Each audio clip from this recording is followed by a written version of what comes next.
how do you be compliant with financial regulations and transactions on the blockchain, having KYC and AML, at the same time preserve anonymity, pseudonymity? How do you preserve privacy? So this seems maybe as a contradiction.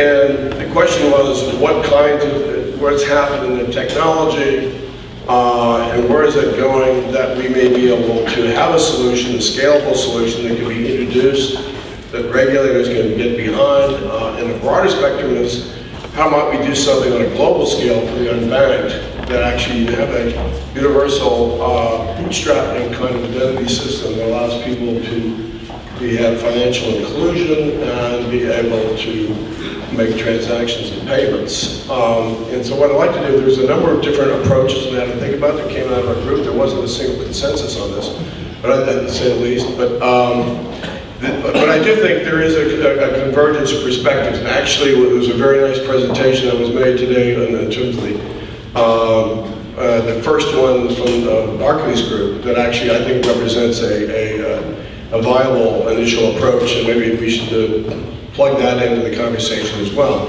But what I'd like to do is first begin and have Ann, who's from Treasury, sort of lay out the law, the requirements, and so what do you see things that need to be for compliance, and how do we get from here to there when we make the transition to the virtual currencies?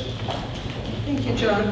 Well, I may be from Treasury, but I am here speaking entirely, yes, on my own behalf. My opinions are strictly my own and do not represent the views of the department or of the government as a whole. Okay, so,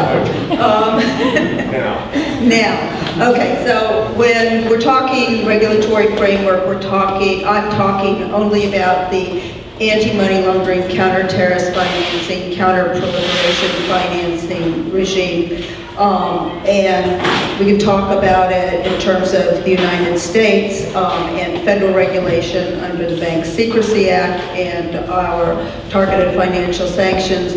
But it's important to understand that those laws essentially implement a global framework that's established by the Financial Action Task Force, which is the intergovernmental standard-setting body for anti-money laundering, counter-terrorist financing standards worldwide. So just as the Bank of International Settlements is another intergovernmental body that establishes safety and soundness standards for the financial system, the FATF recommendations are implemented across the globe by jurisdictions in their national regulation. So it's not unique, and it's not to the U.S., and it's not U.S.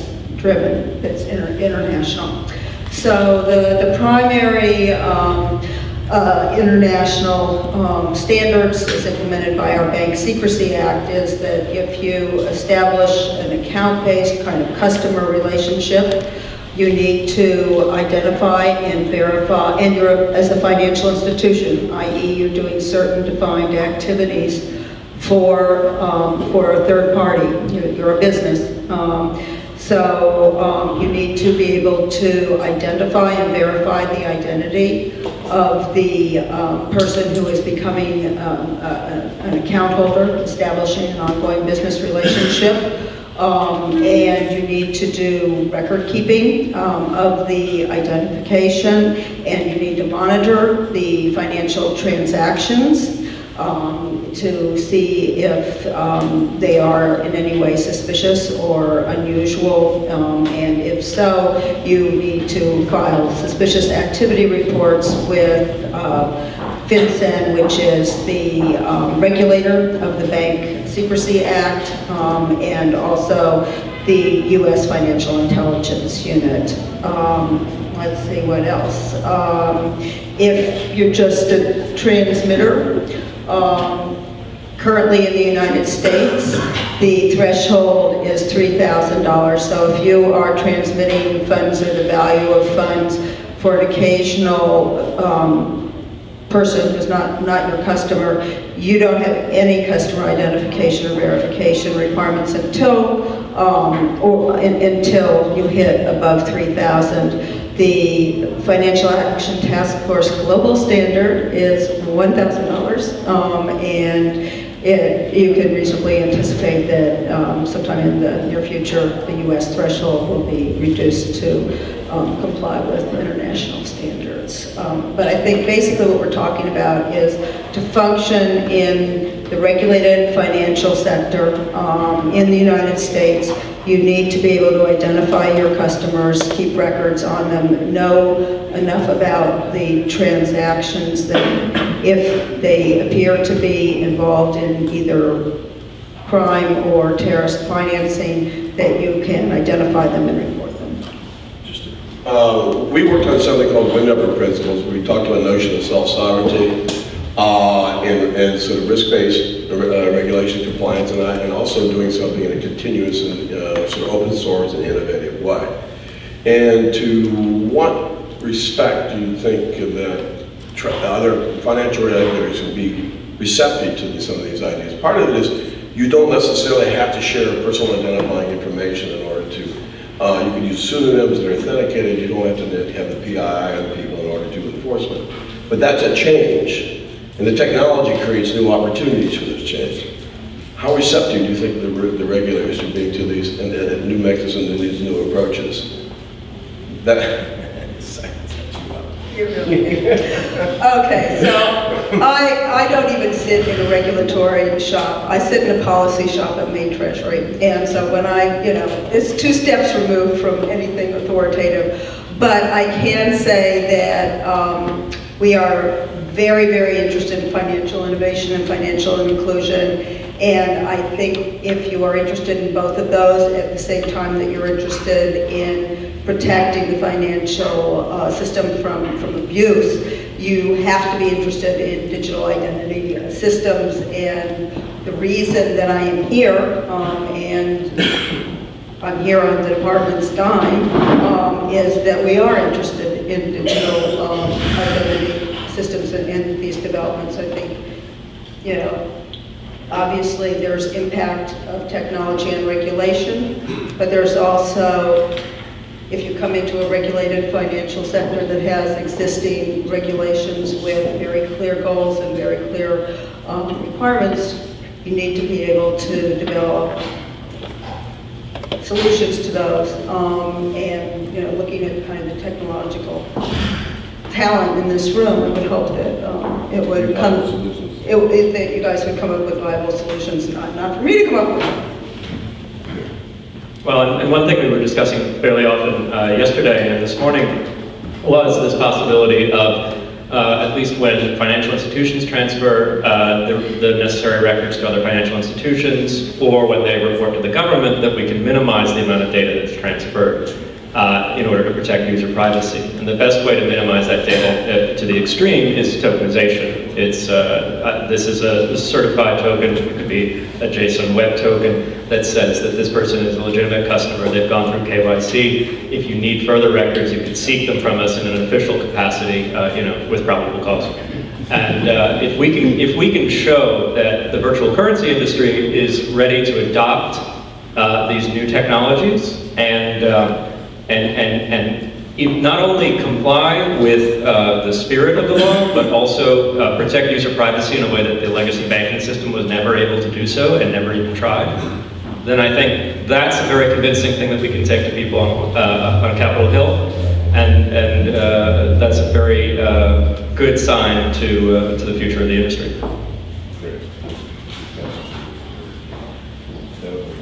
Yeah, my name is Chris Mountford. I'm a software developer in Sydney, Australia.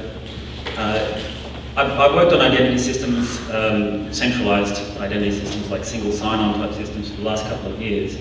I work at Atlassian. We have from Australia, we have an office in San Francisco. And so they're sending me here, and I think one of the things that's most apparent to me is that identity systems have a much broader use than just for financial purposes or for regulatory purposes. And so I'd like to see identity systems very similar to what was presented by the Barclays team. I thought that was quite similar to what I have in mind as a sort of a vague notion of the sort of shopping list we need. It needs to, if it's going to be universal, it needs to accommodate exactly the sort of shopping list of regulatory compliance or the capability to integrate with the list of requirements that regulators likely would make. And I think it has a chance, as Peter was just saying, to extend that rather than to say we need to know everything, you know, as regulators are likely to say, we need to know all of these things because we might need to know some of them. We can't really say ahead of time exactly which we might need to know. Your address, your photo, your ethnicity, your citizenship, everything that we might need to know if it turns out you're a terrorist and we have to bust your door down. So of those things, all of the intermediaries in the current system share pretty much that information because it's shared to the bank, and the bank then makes suspicious activity reports, and I presume everyone along that chain really sees all of that stuff, and the privacy is really ruined. Okay, it's not true, that's encouraging. Under penalty of law, it's not true. Okay,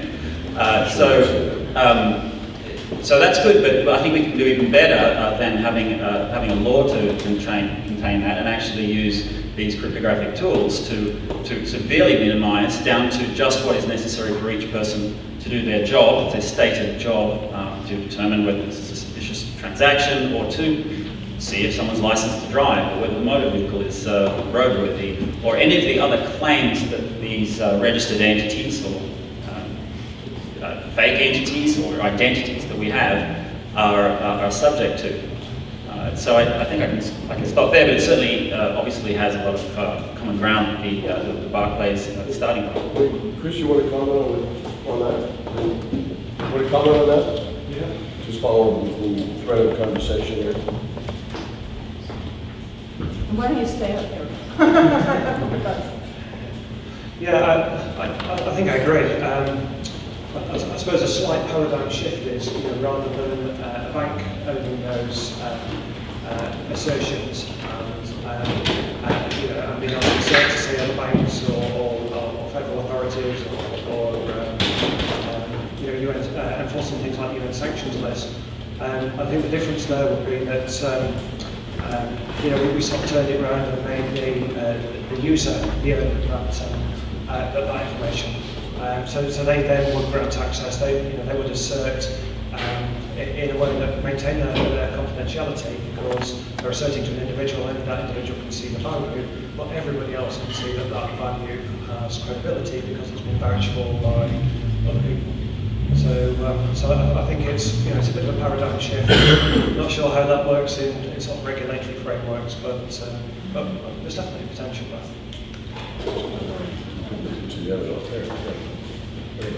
But I would just caution that that might be a bridge too far for right now in the regulated financial space, but that when you had financial institutions as repositories of some levels of these tokens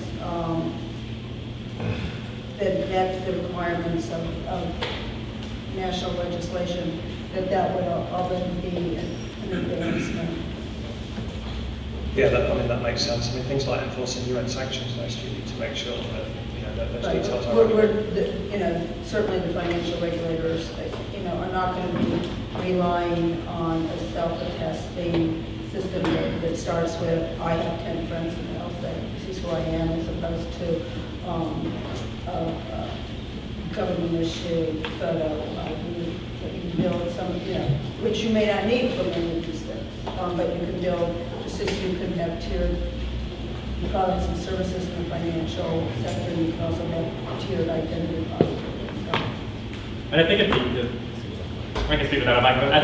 the infrastructure that was built out supported both those applications, then this is a good way to get us the network effects to really get something moving. So it needs to be built for the purposes of KYC.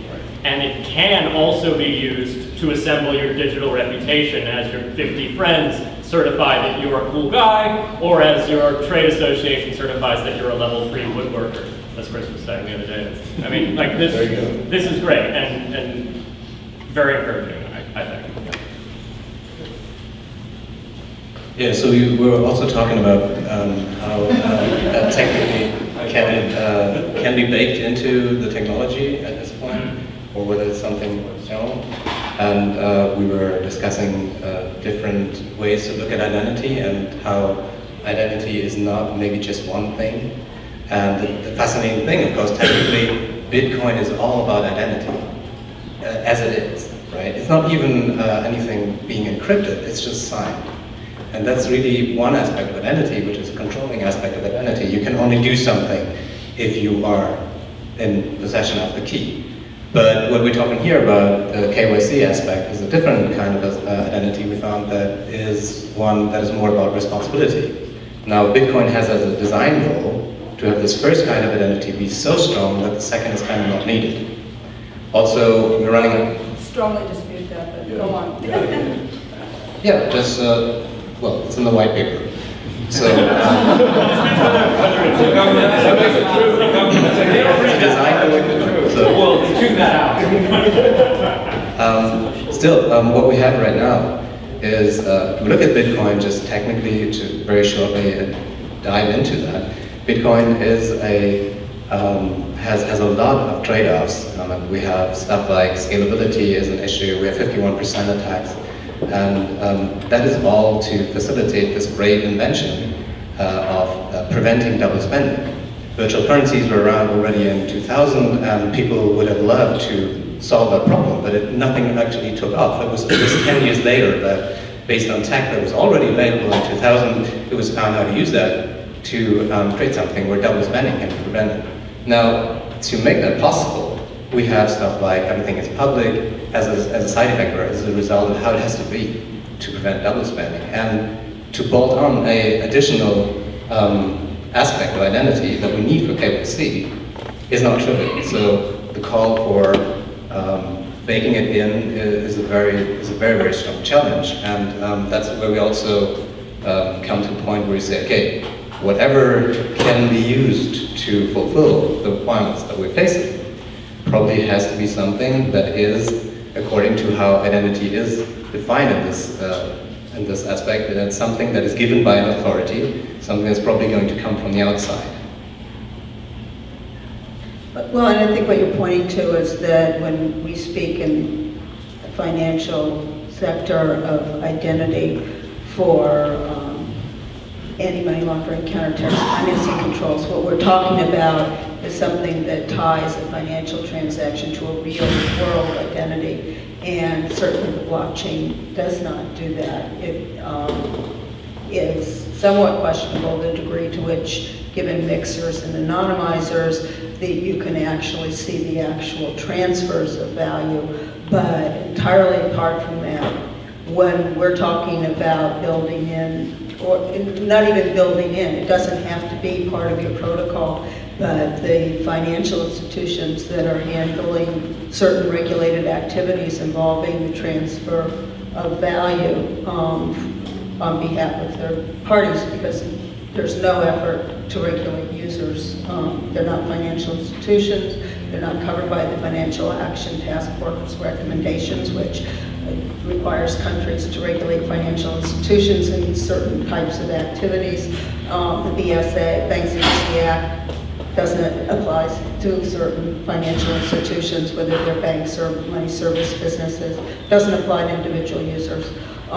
Doesn't apply to merchants. But basically, however you want to be able to identify the customer of that financial institution and convey, when required, the beneficiary and originator information. That doesn't have to be part of your blockchain protocol. You can build an API, thank you, on a separate messaging system. I mean, that's what SWIFT is in the banking sector.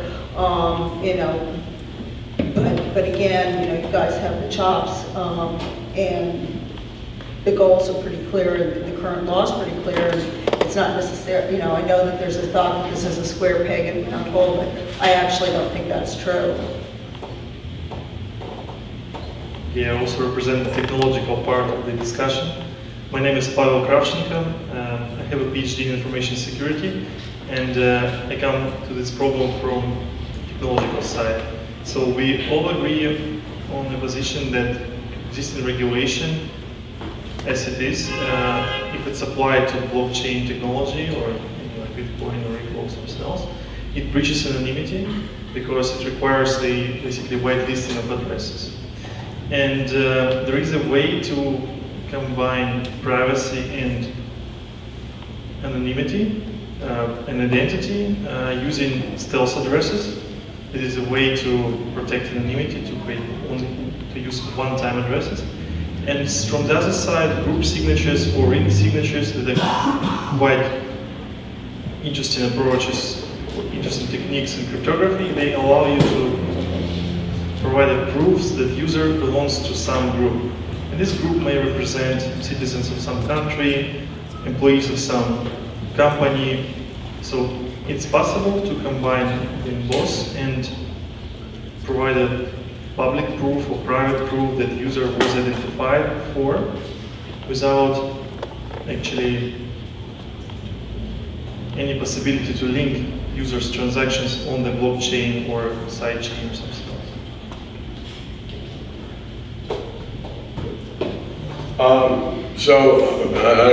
We had some other people want to make some comments on it. You want to say anything, or anything from the audience? Yeah. Hi, my name is Juan.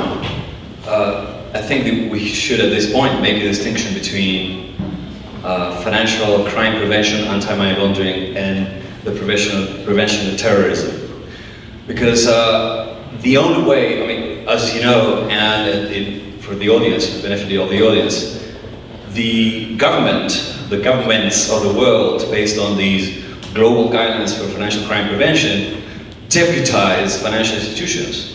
They give them the obligation to control financial activity to identify financial crime, because it's a question of scale, right? So paradoxically, there's a distributed system for activity, for financial activity, suspicious financial activity. So, but you can detect suspicious activity with relatively low levels of identity, right? You can do transaction analysis, algorithms, artificial intelligence to detect patterns, right? And then, when you investigate, you dig into the identity of the person and you report it as part of your SAR, right? So you don't need identity to detect suspicious activity. But for the prevention of terrorism, there's only one way, and that is interdiction lists. So you do need the identifiers in order to screen against SDN and block person lists. And for the benefit of the audience, this is how it works. The government identifies prohibited entities or institutions, individuals, and they publish this list, right? And the agency in the United States that does that is the Office of Foreign Assets Control, OFAC. So every institution, all of our financial institutions have to download that list or use a service that runs every single customer and identifies whether there is a match between our customer and a published entity or individual. So for that, and this list already has name, address, phone number, date of birth, place of residence, something, right? So we do need identifiers to do interdiction, right? So my point is that the challenge is we use tokenization or some system of not transmitting PII. We won't be able to do interdiction with OFAC or sanctions lists. How do we do that? My suggestion is that you do that in the exact same system. So what you've got is a list. You do need unique identifiers. Keys are that. Public keys are unique identifiers. You need to be able to make claims. So OFAC makes a claim about an entity. They're prohibited. So there's a claim. That's an edge on a network between one entity, OFAC, and the prohibited entity. And then when the information that's necessary to determine whether that person is on that list, which is presumably a number of those attributes for that person, their name, nationality, location, whatever. In order to participate with a financial institution, they may require that a proof of the ability to discover the name and the address and the other attributes necessary is provided. Not those attributes themselves disclosed unencrypted, but the ability to discover them. Also the ability to make transitive determinations about their values. For example, is this a person on that list? So if you have a claim that you can basically follow that network graph and then make a decision that this is, I don't know their name, I don't know their identity, I have the confidence that I can submit a thing, a locked box to the government, who only when they have sufficient authorization can discover those details, and I also have the means to determine whether they're on that list. At no time does the bank teller or anyone in the middle of all this process have the ability to see anything other than what they need to make those decisions. And a lot of that can be automated as well. So it is a bit self-reflexive, but the idea is that all of these entities, these government entities, as well as these illegal enemies and all of those people, have to have elements in this system. And actually that's the way real identity systems have worked for millennia. You know me, we have the same taste in music, you've got a level 3 woodworking, there are all of these claims, and whether or not Peter's really in a position to claim much about someone's woodworking ability, well that's subjective, that might be up to, I might think, you might be the best woodworker I know, and so for me that claim is strong, but for the woodworkers union, you don't have it. So everyone, it's always subjective, and this is in fact how I think we need to do the negative claims. Because in the case of negative claims, which this is, you're talking about a negative claim, rather than just aggregating the sum of the score, which is a single way to aggregate, you can say, well, my grandmother says that music is terrible. You know what, that actually might recommend it to me, because her taste in music and mine are so opposite, that actually, while her recommendation that someone stay away from, Skrillex or something, that would actually maybe, enthuse my son, for example, to go check it out. So it's a completely subjective thing. And I think any identity system which is going to form the internet of identity must work just like the internet does for our enemies as well as our friends. We can find government needs to agree with that, though.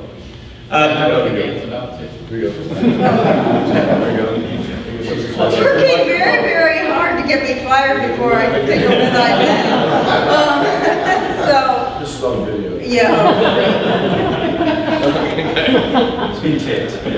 Okay, so let's start with a couple of propositions that Juan said. And one is that you can do suspicious transaction monitoring without identity. I think that what is expected under customer due diligence, under the international recommendations, recommendation 10, and certainly under the Bank Secrecy Act,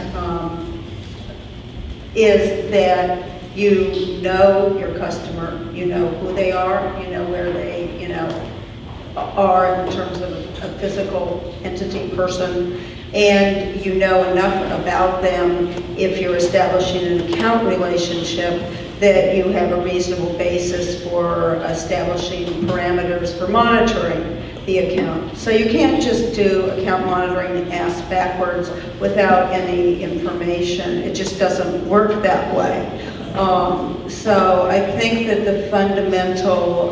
But you could, though. Well, no, actually, unless and until someone takes complex systems theory and starts being able to monitor really large aggregates of data from the top without worrying about drilling down until you'd have a complete paradigm shift. Right now, the paradigm is you start with identity, you start with expected activity. Can I finish, please? You go with activity, you look at, you have data mining, but it's really from the bottom up. But no one has been able to come and establish, okay, we're going to look at all the flows of our particular financial institution. We're not looking at identities, but we have enough understanding of the basic system that we can establish the parameters using complex systems theory, and then we're only going to drill down when we need to. More power to you if you can do that and come in and start talking about an ability to do that and a need to change paradigms. But until and such time happens, it's not persuasive.